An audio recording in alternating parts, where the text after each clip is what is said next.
Bem-vindos às Conversas da Diáspora, o segundo episódio da sexta temporada, agora dedicada aos novos açorianos e que tem como convidada a conhecida e estimada professora angolana, residente em São Miguel, Cristina Borges. De seu nome completo, Maria Cristina Franco de Almeida e Silva Borges, nasceu em Angola em 1953 e vive na Ilha de São Miguel há 47 anos. Antes disso, residiu em Lisboa durante 2 anos, de 75 a 77, refugiando-se da Guerra Civil instalada na sua terra natal após a Revolução do 25 de Abril de 1974. Em Ponta Delgada, retomou a sua profissão de professora, sucessivamente na Escola Preparatória Roberto Ivens, na Escola Secundária Antero de Quental e, finalmente, na Escola Secundária das Laranjeiras, até à sua aposentação em 2003. Além da docência, exerceu atividades na área de reabilitação psicossocial no Instituto São João de Deus e foi cofundadora da Associação de Solidariedade Social Sentinela de Sonhos, na Vila de Rabo de Peixe, onde reside. Em 1999, fundou a CRIAçores, a primeira e única associação de artesãos da Ilha de São Miguel, a que presidiu até 2018, tendo inclusivamente representado a região autónoma dos Açores na Europa, nos Estados Unidos, no Canadá. Como artesã, tem uma microempresa de artesanato e tem dado formação nas áreas de corte e costura, azulejaria e cerâmica, bordados regionais, tapeçaria de arraiolos, malhas, rendas, trabalhos em escama de peixe, entre outros. Desde 2005, faz parte dos órgãos sociais da AIPA, a Associação dos Imigrantes nos Açores. Foi a sua segunda presidente da direção nos últimos 2 anos e preside atualmente a sua Assembleia Geral. Também já integrou os órgãos diretivos da Associação de Doentes de Dor Crónica dos Açores. No ano passado, na sessão solene do Dia dos Açores, foi agraciada pelo Governo Regional e pela Assembleia Legislativa da Região Autónoma dos Açores com a insígnia autonómica de mérito cívico. Professora Cristina Borges, bem-vinda às Conversas da Diáspora. Muito obrigada, senhor diretor. Muito obrigada. A professora Cristina Borges costuma dizer que é uma açoriana nascida em Angola. É exatamente assim? É porque tenho mais tempo de Açores que de Angola e eu não escolhi o sítio para nascer, mas escolhi o sítio para viver. Gosto muito de viver aqui na Ilha de São Miguel, se bem que a decisão de ter ficado cá inicialmente foi por teimosia, porque vim para cá em 77, a época era um bocado conturbada e quem vinha de fora não era assim tão quisto, digamos assim.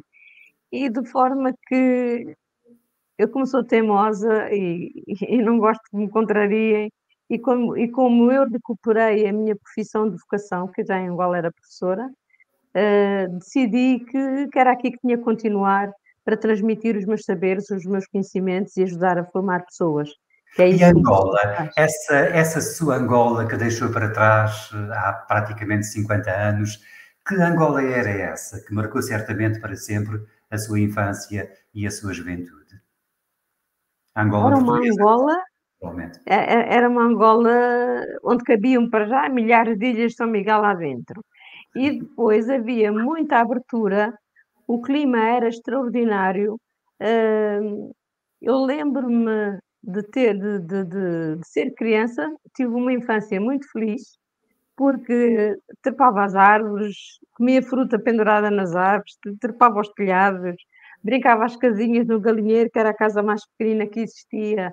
Era uma forma de estarmos, usar pouca roupa e o clima, de facto, favorecia que os africanos fossem, de facto, pessoas muito, muito, muito alegres, muito abertas e todas as casas tinham sempre lugar para mais alguém. Isso foi a minha grande alegria. o outro lado foi a guerra colonial, em 61, eu tinha 7 anos. Foi muito traumatizante para mim, na medida em que vi corpos esquartejados, vi muita gente esquartejada na rua, ouvia gritos, ouvia-se tiros, e de maneira que essa imagem, ainda a carrego até hoje, porque os traumas de guerra não são só para os militares que a combateram, existem efeitos colaterais, exatamente nas pessoas, nos familiares, das mães que perderam os filhos, das mulheres que ficaram viúvas, dos órfãos que ficaram sem pai, como também nós, que nos salvamos, mas que também sofremos os efeitos colaterais de traumas, de stress pós-traumático. Saiu, portanto, de Angola por causa da guerra. Se não tivesse havido guerra, não teria saído da sua terra? Se a guerra civil não fosse feita daquela forma, ou aliás, se a transição fosse feita de outra forma, nem eu nem muitos viriam. O grande problema foi não se terem respeitado os acordos de Alvor e um determinado partido ter proclamado a independência unilateralmente. E aí as coisas começaram a complicar-se e de forma que não havia segurança absolutamente nenhuma. Saiu de Nada altura, a guerra... Saiu de Angola exatamente no chamado Verão Quente de 1975 e, portanto, viveu 2 anos muito especiais exatamente na capital do país, em Lisboa. Sim, portanto, eu vi na Angola 2 semanas ou 3 antes da independência, mas de maneira que quando cheguei a Portugal também havia um período muito conturbado, O período porque estava-se naquela transação e naquele equilíbrio, e de forma que o medo acompanhou-me, o medo, o receio de passar outra vez por uma guerra, não é? Porque e chegou a Portugal com o guerras... estatuto de refugiado, para o bem e para o mal. Era Sim. difícil, nessa altura, em período revolucionário, ser refugiado no nosso país?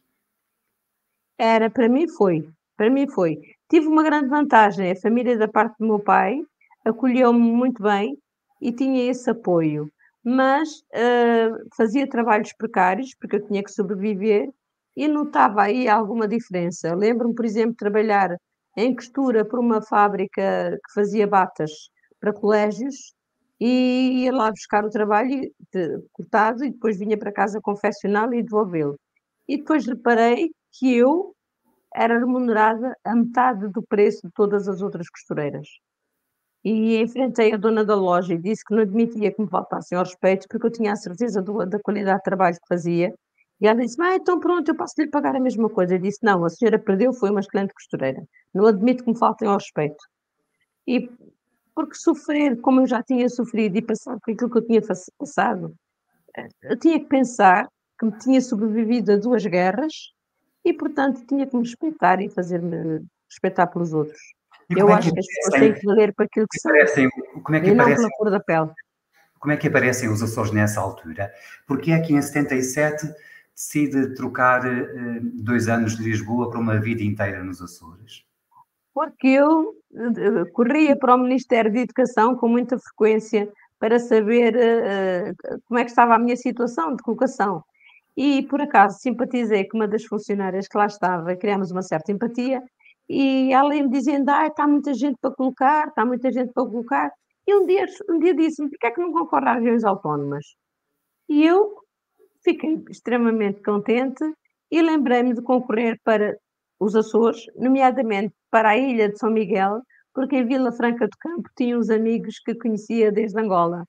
E então vinha à terceira concorrer, porque não havia internet e nada disso, havia a Comissão de Colocação de Professores, que era sediada na Ilha Terceira, e tive uma amiga que teve o gesto bondoso de me pagar a viagem e estadia, e então vim cá concorrer, e a pessoa que me atendeu na secretaria disse-me, eu expliquei-lhe porque é que queria São Miguel, e ele disse-me: olha, ponha a Escola Roberto Aventos, tem uma vaga para a sua especialidade. Concorri a todas as escolas de Ilha São Miguel, depois para a ilha mais próxima, que era Vila Franca de Campo, e regressei a Lisboa e ao fim de 8 dias tinha recebido um telegrama a dizer que tinha ficado colocada na ilha de São Miguel, exatamente na minha primeira escolha. Foi Vem com um armas dia e de muita bagagens, alegria, muita muda-se alegria. com armas e bagagens. quando chega a São Miguel, a Ponta Delgada, a Roberto Baivens, correspondeu exatamente às expectativas que tinha? Essa fase inicial não terá sido, como hoje, seria assim tão fácil de acolhimento e De integração? forma alguma, foi uma experiência muito má, muito sofrida. Lembro-me que a única pessoa que foi de facto simpática comigo foi o chefe da secretaria que me deu o horário de trabalho e me desejou boa estadia e felicidades. E mandou-me ir ao conselho executivo, indicou-me, bati à porta, a pessoa disse: "Entre", a pessoa estava sentada, a sentada continuou, disse-me que eu tinha 3 dias para me apresentar ao serviço. Eu disse, como estava sozinha, tinha 24 anos, não tinha família, que estava disposta a começar a trabalhar já. E a pessoa não me mandou sentar, não me fez uma visita guiada à escola, não mostrou a sala onde eu ia dar aulas, e eu fiquei sem saber se aquilo era verdade, se era ilusão, porque em Angola nós não recebíamos os colegas assim. Os colegas eram recebidos pelo diretor da escola, chamavam isso lá à sala dos professores, apresentava-se o colega, todos os colegas vinham perguntar como é que nós estávamos, em todas as casas tínhamos um lugar para tomar um café, ou um almoço, ou passar um serão, e de maneira que foi um choque tremendo para mim. Eu não tenho vergonha de dizer que o Cid Alberto Ivan estava hospedada na Residencial América e fui pelo caminho chorando, mas a chorar de desgosto, de maltrato, de indignação, Nessa altura, de se tristeza. pudesse, teria voltado para trás. Diga? Se pudesse, nessa altura, teria voltado para trás? Não, não, não, não, porque eu estava Tem a ver decidida com a a tal tomar a minha teimosia, não profissão de é? vocação. Eu estava decidida e, portanto, comecei a trabalhar logo no dia a seguir e quando fechava a porta da sala de aulas com os meus alunos, estava noutro mundo, esquecia-me completamente do que se passava cá fora ao meu redor. De Isso é maneira que curioso porque consegui ultrapassar. basta conversar consigo para perceber que a professora tem uma missão de vida e essa missão é ser professora. Nunca deixa de o ser, apesar de já não exercer. Não, não, eu digo que não exerci, estou aposentada, mas ainda não despi a bata. Eu continuo a dar formação nas áreas de reabilitação psicossocial, nas áreas de artesanato, em várias rúbricas, de maneira que eu acho que e até mesmo na rua, quando tenho que intervir sobre alguma coisa, intervenho. O que é que significa para si ser professora? E durante, enfim, praticamente meio século, terão sido milhares as pessoas que lhe passaram pelas mãos e que ainda hoje certamente também guardam as melhores recordações eh, dos seus ensinamentos. Mas isso é marcante, isso é de facto uma vocação inata e vitalícia? É, e eu digo que o professor é o político por excelência. E um professor é fazedor de pessoas e modelador de personalidades. Eu nunca servi só para despejar os conteúdos programáticos que eram-me impostos. Eu só despejava os conteúdos que eu achava que os meus alunos necessitavam. Sempre fui muito irreverente nesse aspecto. E uma das coisas que eu nunca fiz foi fazer o postal de Natal, o postal do Dia do Pai e o postal do Dia da Mãe. Porque por trás de cada aluno a gente não sabe o que é que se passa. E a minha experiência de vida fez-me aprender que impor isso às pessoas, quando tem uma família disfuncional, quando tem um pai que não ama, quando tem uma mãe que é negligente, e oferecer no dia da mãe ou do pai, o dia de Natal, o presente do dia, o postal do pai ou da mãe, provoca sofrimento. E depois, em Angola, antes do 25 de Abril, toda a gente tinha que ser católicos. Mas eu tive colegas que não eram católicas e eu vi quanto elas sofriam por fazer o postal de Natal. E isto foi uma grande lição para mim que carreguei toda a vida e hoje não me estou nada arrependida de não ter feito. Portanto, enquanto professora, muito mais do que transmitir conhecimentos, queria ensinar a viver, ajudar a viver, a formar a personalidade dos. Exatamente. Sim, é verdade, sempre tive muita atenção para com os meus alunos que, por exemplo, às 8h30 apareciam ensonados, porque é que estavam com sono, se tinham dormido bem, se tinham condições físicas e sociais e familiares para terem um bom sono, se tinham acordado de madrugada para ajudar o avô ou o pai a tirar o leite às vacas, se tinham tomado o pequeno almoço. se os alunos que iam para as aulas sem o material, se era por não terem dinheiro para o comprar. Enfim, sempre tive esse cuidado para ver o aluno para além da pessoa que estava à minha frente. E era E diferente talvez por ser, isso desculpe, diga, Senhor diretor. perguntava se exatamente por isso se era diferente ser professora em Angola e professora em Portugal, nos Açores, em São Miguel, já que teve experiência nessas duas diferentes geografias. Não, eu em Angola já era assim. Eu já em Angola tinha esse cuidado, esse propósito, tanto que fui repreendida por um inspetor, porque pus os alunos a ler, os da primeira classe, que os meus 2 primeiros anos de trabalho em Angola foram na instrução primária. E depois é que passei para o ensino secundário, porque a maioridade era com os 21 anos, e o meu pai teve que me emancipar aos 19 para eu ir para mestra de formação feminina, que era de facto o que eu gostava. E eu lembro-me de os meus eu tinha a responsabilidade de ter a primeira e a quarta classe, e era diretora da escola, e uma vez fui visitada pelo inspetor e estava a ensinar os meninos da primeira classe a ler para a cartilha maternal de São João de Deus. E fui repreendida por isso, porque eu não estava a usar o método global de leitura. Eu disse: "Olha, eu aprendi a ler com 5 anos por esta cartilha e eu tenho 2 classes, é uma responsabilidade muito grande, mas é um atrevimento muito grande da sua parte". E eu disse: "Sim, eu, considero um atrevimento, mas é a forma que eu tenho de lhes ensinar melhor".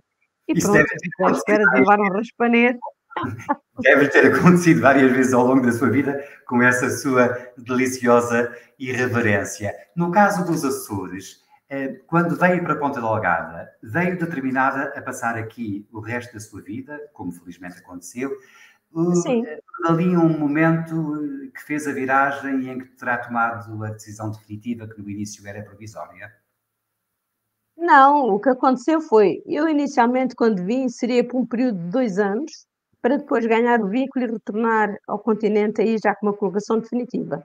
Mas a forma como fui recebida, a forma como grande parte dos meus colegas me trataram, eu decidi ser teimosa.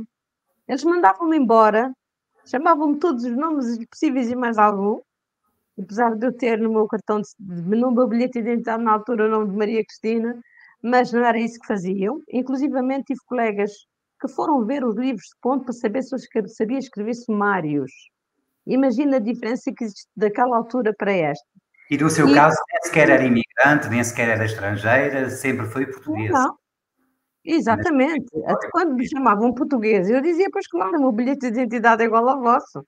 E de maneira que foi essa forma como fui recebida que me fez insistir e ficar cá e ter os meus alunos, que depois me conquistaram. Ou fui conquistada também, porque exatamente pela minha forma de exercer a minha profissão. De ir para a rua dar aulas, por exemplo, as pessoas achavam que eu estava louca, que não era professora, não era normal, mas se fazia parte de uma aprendizagem melhor, se fazia parte de um conceito onde eles aprenderiam melhor a disciplina de desenho, quando chegou, por exemplo, à altura do desenho geométrico, eu resolvi levá-los para a rua, porque uma das coisas que eu gostei muito quando cá cheguei foi a arquitetura. Os desenhos das nossas varandas, as nossas janelas, as nossas águas. eh, eu gostei muito da arquitetura. E então, eu dizia-lhes: "O desenho geométrico é importante, vai-vos ajudar a melhor compreender a matemática e vocês não sabem se serão engenheiros ou arquitetos, portanto o desenho geométrico é necessário". Fiz E uma agora, carta aos pais e fui e agora dar a aula para a rua com eles. Eles então perceberam que o desenho geométrico existia de facto na vida, não só nas estruturas das varandas, como até nas nossas lindas calçadas portuguesas. Bom, a professora Cristina Borges já está connosco, felizmente, há praticamente meio século. Que diferente que é hoje, certamente, a sociedade açoriana, não é?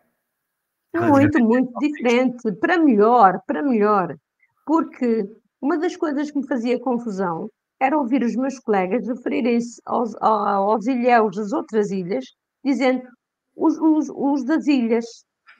E eu achava aquilo estranho, porque isto não é um continente, os das ilhas.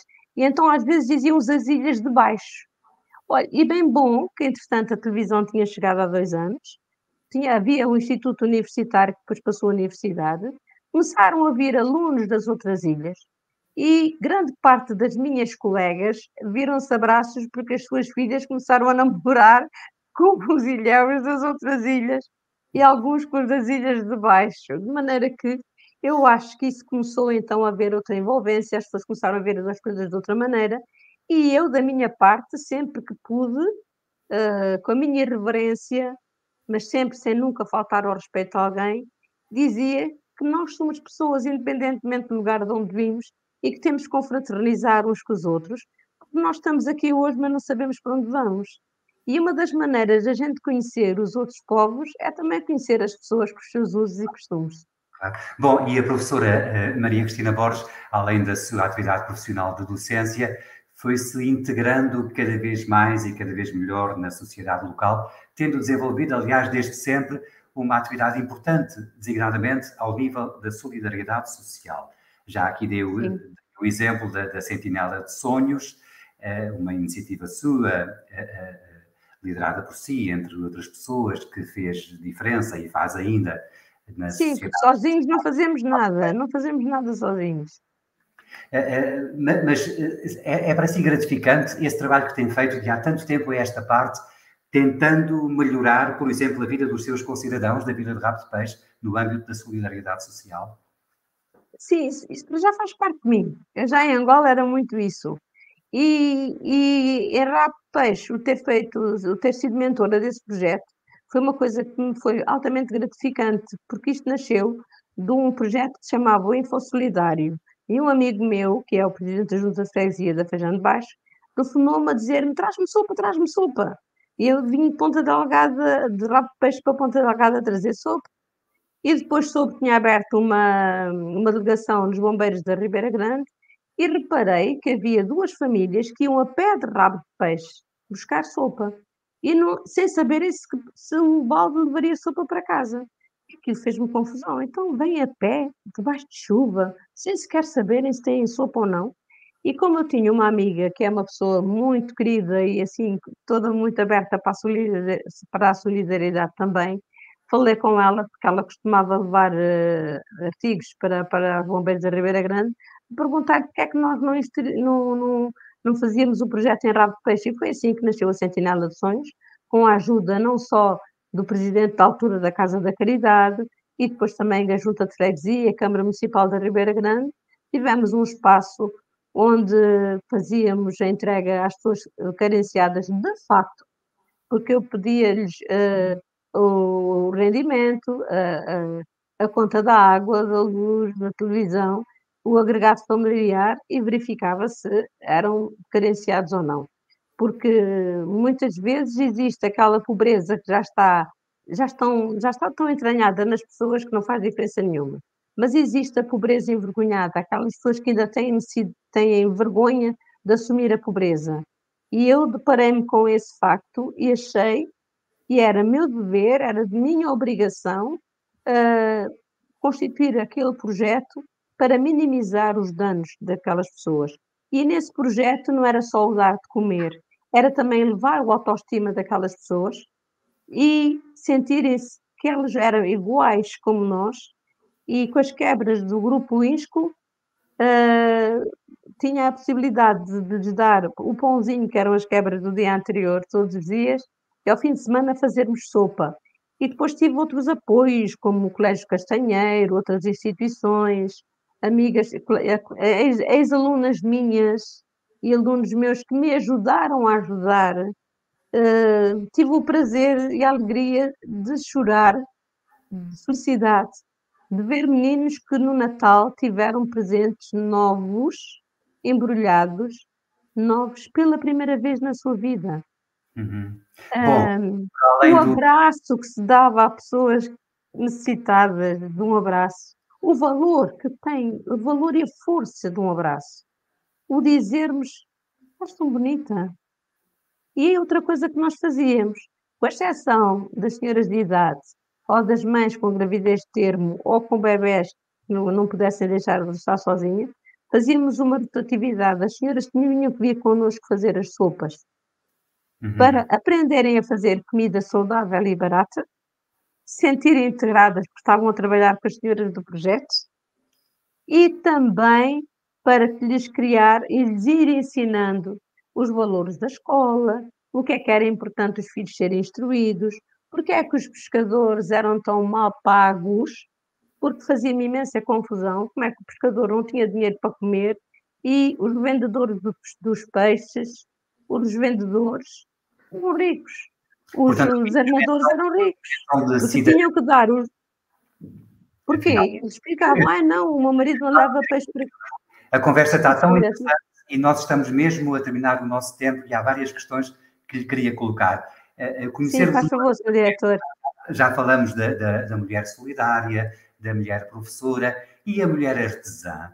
O artesanato faz parte integrante da sua vida, é uma das grandes paixões da sua vida e foi inclusivamente por várias vezes representante dos Açores na Europa, na América, levando bem longe o bom artesanato dos Açores. Essa é uma paixão para a vida também, no seu caso, com certeza. É, faz parte de mim, faz parte de mim. Sou artesã desde os 4 anos de idade. Aprendi com a minha bisavó paterna a fazer crochê e tricô e nunca mais parei.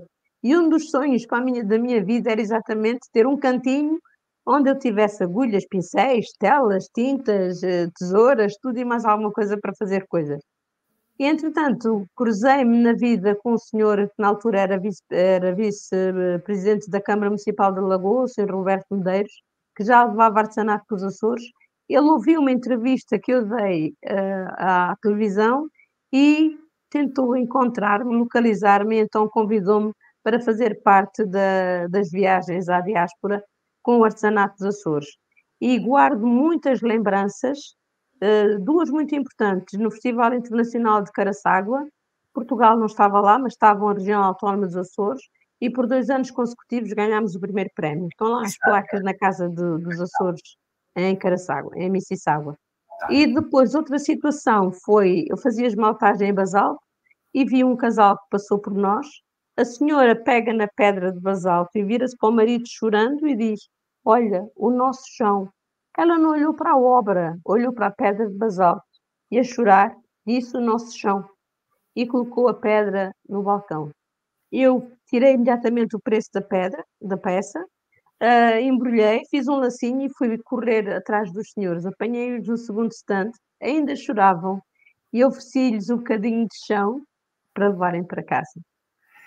No fundo, ofereceu-lhes um bocadinho do seu próprio coração. Bom, foi fazendo diferença nas várias pessoas com que se foi cruzando ao longo da vida, nas várias frentes de trabalho que foi tendo, na escola, na sua Espero que a carreira. diferença tenha sido positiva e boa. Certamente que sim. E um dos casos mais recentes e também mais evidentes tem a ver com a sua passagem pela presidência da AIPA, a Associação dos Imigrantes dos Açores. Para si terá sido certamente uma forma concreta de poder concretizar tantos dos ideais que persegue ao longo da vida, de ajudar quem mais precisa, de facilitar a integração dos que vêm de fora e possam ser só aparentemente diferentes. Foi gratificante, certamente, passar pela Sim, presidência da sim, AIPA. fui. Era na altura presidente o Dr. Paulo Mendes, e em 2005 ele fez-me o convite para pertencer aos órgãos sociais da AIPA, que foi irrecusável, porque eu pensei logo nas pessoas que iriam chegar e não queria pensar que elas tivessem danos morais e psicológicos como eu tive quando cá cheguei. E, portanto, faço parte da AIPA desde 2005. Entretanto, os últimos anos exerci a presidência e, por questões de saúde, tive que, porque não me sentia se calhar à altura de vida, e sentia então que não devia candidatar, mas o doutor Eleutério Viegas e o resto do pessoal não me quiseram deixar da mão, então colocaram-me na lista como presidente da Assembleia. Pronto, ganhámos as eleições e eu sou presidente da mesa da Assembleia. E a AIPA, de facto, faz parte de mim, faz parte da minha vida, faz parte da Maria Cristina Borges.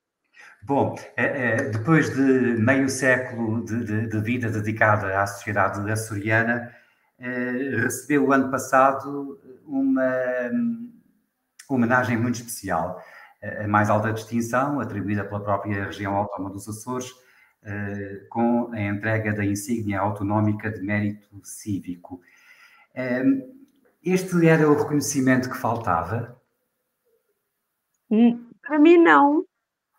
Para mim não, tanto que quando fui informada que ia ser agraciada, a primeira sensação que eu tive foi que estavam a brincar comigo, e senti as pernas a tremer. E depois sentei-me e disse à pessoa que me estava a telefonar, por acaso conhecido meu, e disse: "Olha, vais repetir tudo de novo, porque eu penso que estás a brincar comigo". Porque eu nunca me passou pela cabeça alguma acontecesse e nunca fiz nada por isso. Aliás, tudo o que eu tenho feito na minha vida é porque acho que devo fazer. Como cidadã, devo sempre dar a mão a quem está perto de eu e devo respeitar a quem está acima de mim. E, portanto, a minha reverência, hã, às vezes o ser desagradável, mas por uma causa boa, nunca me fez pensar-me que alguma vez fosse agraciada, fosse porque fosse, ou que alguém estivesse atento ao meu percurso de vida. Nunca me passou pela cabeça. Foi de facto uma das maiores surpresas, agradáveis, que eu recebi, mas eu na altura até perguntei à pessoa: "Mas o que foi que eu fiz para receber isso? Eu me sou merecedora disso?" E a pessoa só me respondeu: "Fez tanto que nem deu conta". Pois aí é que está. E a prova desse reconhecimento, dessa estima, dessa consideração, desse respeito que temos todos por si, é exatamente a circunstância de termos tido agora mesmo esta conversa tão interessante, que dava, como se costuma dizer aqui, pano para mangas. Esgotamos o nosso tempo, mas satisfeitos por termos conhecido um pouco melhor o percurso de vida maioritariamente açoriano de Maria Cristina Borges. Muito obrigado por ter estado connosco. Quem agradece sou eu, muito obrigada mesmo.